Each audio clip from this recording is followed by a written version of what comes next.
Assalamualaikum warahmatullahi wabarakatuh. Halo teman-teman semuanya, perkenalkan nama saya Azmi Herlina Nafusatria dari kelas 7A. Hari ini saya akan mempresentasikan tentang sejarah BPOPK. Pertama, sejarah pembentukan BPOPK.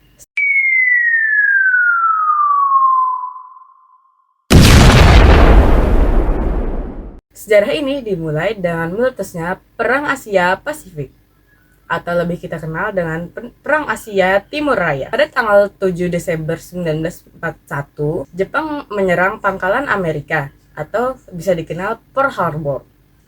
Pada tanggal 8 Maret 1942, Jepang memasuki wilayah Hindia Belanda, atau sekarang disebut Indonesia. Belanda kemudian menyerah kepada Jepang, yang ditandai dengan adanya perjanjian Kalijati. Rakyat Indonesia awalnya menyambut hangat kedatangan Jepang. Jepang tahu kalau sebenarnya Indonesia ingin merdeka. Jadi Jepang memanfaatkannya dengan mengadakan propaganda 3A supaya Indonesia bisa menaruh simpati dan kepercayaan ke Jepang. Akhirnya Indonesia sadar bahwa kemerdekaan yang dijanjikan tidak sampai ke tangan mereka. Di sisi lain, Jepang mulai kalah melawan sekutu. Sebagai upaya mempertahankan jajahan Jepang, Jepang kembali lagi berjanji kepada Indonesia yang berisi The Japanese Empire, Herbie, The Future in the Past of All Indonesian People.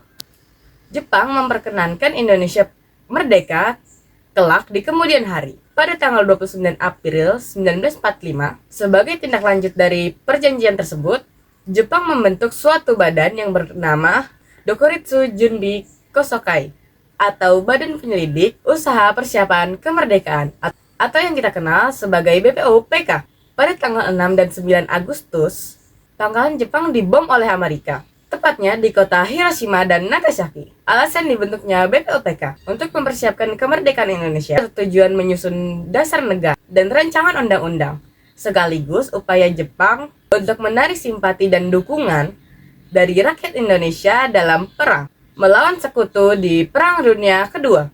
Tugas BPOPK. Tugas BPOPK adalah menyelidiki dan merumuskan dasar negara serta menyusun rancangan undang-undang dasar sebagai persiapan kemerdekaan Indonesia. Dalam melaksanakan tugasnya, BPOPK menggelar 2 sidang resmi yang membahas berbagai aspek penting kenegaraan, pemimpin dan anggota. Ketuanya adalah DR Rajiman Wedyo Diningrat dari Indonesia. Wakilnya adalah R. Panji Suroso dari Indonesia.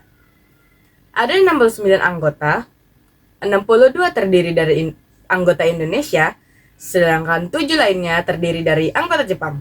BPOPK sebagai alat politik. BPOPK dibuat Jepang sebagai alat politik untuk menarik simpati rakyat dan dukungan tokoh bangsa. Namun, Indonesia memanfaatkannya untuk merumuskan dasar negara, serta mempersiapkan kemerdekaan, sistem pemerintahan, republik versus monarki.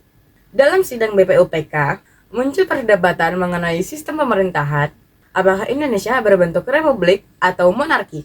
Mayoritas tokoh akhirnya sepakat memilih republik untuk pemerintahan modern dan sesuai semangat kemerdekaan. Sekian dari saya. Wassalamualaikum warahmatullahi wabarakatuh.